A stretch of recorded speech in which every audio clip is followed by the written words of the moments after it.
31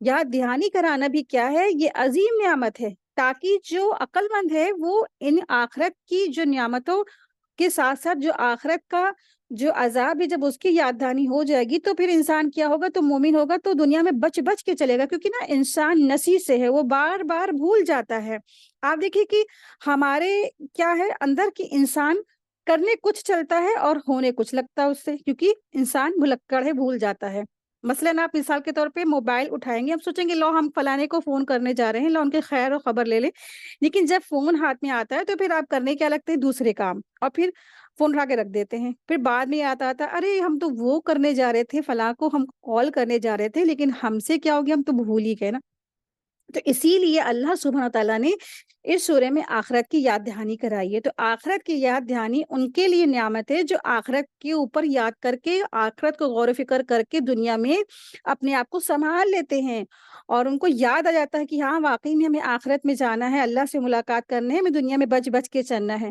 تو دنیا میں بچ بچ کے وہ تقوی اختیار کر کے چلتے ہیں، اور اسی دوڑ دھوپ میں کرتے ہیں کہ کیا کرتے ہیں؟ نیکیوں میں شبقت کرتے ہیں۔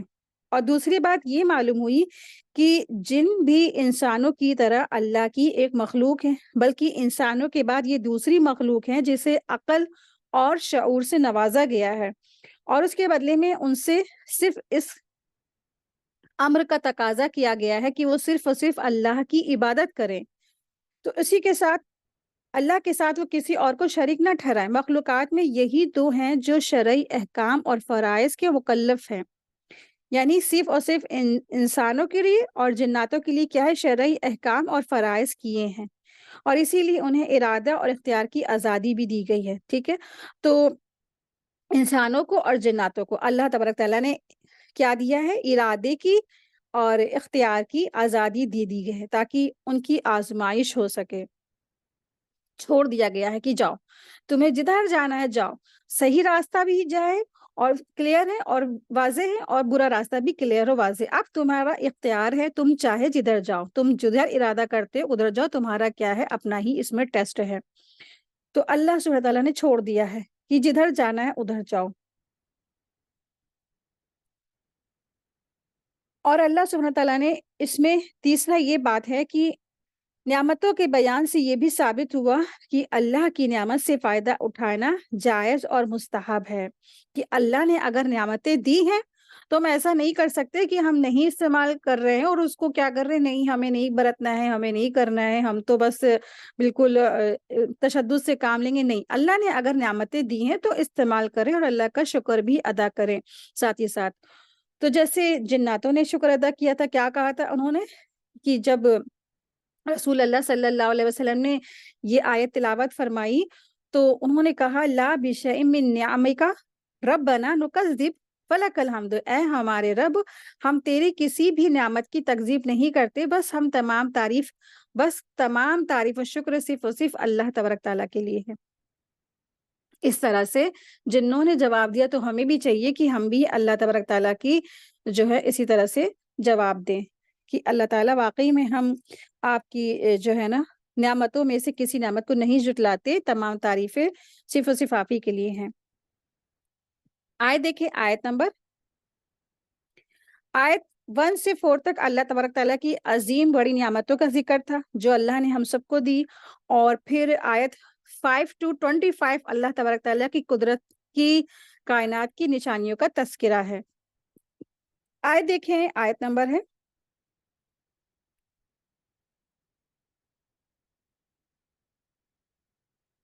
14 ہے۔ اس نے انسان کو ایسی کھنکھناتی مٹی سے پیدا کیا جو ٹھکرے کی طرح تھی۔ آیت 15، اور جنات کو آگ کے شعلے سے پیدا کیا ہے۔ ٹھیک ہے، تو یہ آیت ہمیں بتاتی ہے کہ جو جنات ہیں وہ کس سے پیدا کیا گیا ہے۔ بہت سارے لوگ یہ سمجھتے ہیں کہ جو جنات ہیں وہ نور سے پیدا ہوئے، تو یہ بالکل رونگ ہے۔ تو جنات کو اللہ سبحانہ تعالیٰ نے آگ کے شعلوں سے پیدا کیا ہے۔ آیت 16، پس تم دونوں اپنے پروردگار کی کس کس نعمتوں کا انکار کرو گے۔ آیت 17 to 25 دیکھیں۔ وہ رب ہے دونوں مشرقوں کا اور دونوں مغربوں کا۔ تو مشرق اور مغرب یعنی دو مشرق، یہاں پہ تو پتہ چلتا ہے کہ ایک ہی مشرق ہے اور ایک ہی مغرب ہے۔ تو دیکھیں جاڑوں میں جو ہوتا ہے مشرق چینج ہو جاتا ہے، گرمیوں میں مشرق چینج ہو جاتا ہے، پھر اسی طرح مغرب بھی گرمیوں میں مغرب دوسرا ہو جاتا ہے، اور جاڑوں میں ٹھنڈ جب آتی ہے تو مغرب دوسرا ہو جاتا ہے، تو اسی طرح سے 2 مشرق ہے اور 2 مغرب۔ آیت 18 دیکھیں، بس اے انسانوں اور جنوں، تم اپنے پروردگار کی کن کن نعمتوں کا انکار کرو گے؟ اس نے 2 دریا چلائے جو ایک دوسرے سے مل جاتے ہیں۔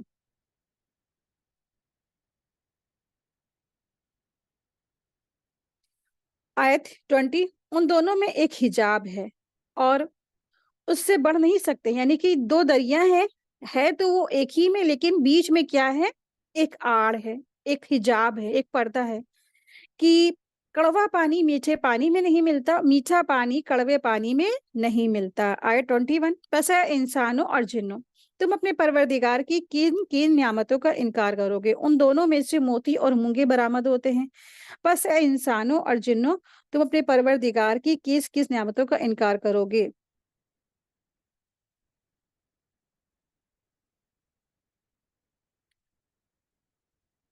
اور اللہ ہی کی ملکیت میں ہے وہ جہاز جو سمندر میں پہاڑ کی طرح کھڑے ہوئے چل رہے ہیں۔ پس اے انسانوں اور جنوں، تم اپنے پروردگار کی کن کن نعمتوں کا انکار کرو گے؟ تو وہی اللہ سبحانہ تعالیٰ نے اپنی جو آیات ہیں، کائنات پہ جو نعمتیں ہیں، ان سب کا تذکرہ فرمایا ہے۔ آیت دیکھیں، آیت نمبر ہے 26، آیت نمبر 26 سے 30 تک اللہ سبحانہ تعالیٰ نے ارشاد فرمایا ہے کہ جو کچھ بھی اللہ کے سوا ہے سب فنا ہو جائے گا۔ آیت 26، روئے زمین میں جو ہیں سب فنا ہونے والا ہے، یعنی زمین کی کل مخلوق فنا ہونے والی ہے۔ ایک دن آئے گا کہ اس پر کچھ باقی نہیں رہے گا، جتنے بھی جاندار ہیں اور جتنے بھی مخلوقات ہیں سب کے سب کیا ہیں؟ سب فنا ہو جائیں گے، سب کو موت آ جائے گی، سب مر جائیں گے۔ بس باقی کون رہے گا؟ صرف اور صرف اللہ کی ذات باقی رہے گی، ہمیشہ ہمیشہ کے لیے۔ اللہ تعالیٰ کیا ہے؟ بس وہی باقی رہنے والے ہیں۔ آیت دیکھیں، آیت 27، صرف اور صرف تیرے رب کی ذات جو عظمت اور احسان والی ہے باقی رہ جائے گی، پھر تم اپنے رب کی کن کن نعمتوں سے منکر ہو جاؤ گے؟ سب آسمان اور زمین والے اسی سے مانگتے ہیں، ہر روز وہ ایک نئی شان میں ہے، بس اپنے رب کی کون کون سی نعمتوں کا تم انکار کرتے ہو؟ آیت 31، آیت 31 سے آیت 36 انسان اور جنوں اور انسانوں کو خطاب کیا گیا ہے۔ اللہ سبحانہ تعالیٰ ارشاد فرما رہے ہیں، آیت نمبر 31 دیکھیں، اے جنوں اور انسانوں، ان قریب ہم سب سے فارغ ہو کر تمہاری طرف متوجہ ہو جائیں گے۔ تو اللہ سبحانہ تعالیٰ نے ارشاد فرمایا، سنفرغ لکم ایھا الثقلان، تو اللہ سبحانہ تعالیٰ نے فرمایا کہ ان قریب ہم سب سے فارغ ہو کر تمہاری طرف توجہ ہو جائیں گے۔ تو اس سے کیا مطلب ہے؟ تو فارغ ہونے سے مراد یہ نہیں کہ ابھی وہ کسی کام میں مشغول ہے، بلکہ یہ بطور ڈانٹ کے فرمایا ہے، تنبیہ ہے، کہ صرف تمہاری طرف متوجہ، یعنی توجہ کرنے کا جو زمانہ قریب آئے گا، یعنی قیامت کا دن، اور اب کیا ہے؟ کھرے اور کھوٹے کا فیصلہ ہو جائے گا، اور اسے کوئی چیز مشغول نہیں کرے گی، بلکہ صرف اور صرف تمہارا ہی حساب لیا جائے گا۔ تو یہ ایک طرح سے عرب میں ایک محاورے کے مطابق یہ کلام کیا گیا ہے، جیسے نا غصے کے وقت کوئی کسی سے کہتا ہے ٹھیک ہے ابھی ہم فرصت ہوتی ہے تم سے نپٹتے ہیں، اسی طرح سے اللہ سبحانہ تعالیٰ نے ارشاد فرمایا ہے یہاں پہ۔ آیت دیکھیں، آیت نمبر ہے 32، پھر تم اپنے رب کی کون کون سی نعمتوں کو جھٹلاؤ گے؟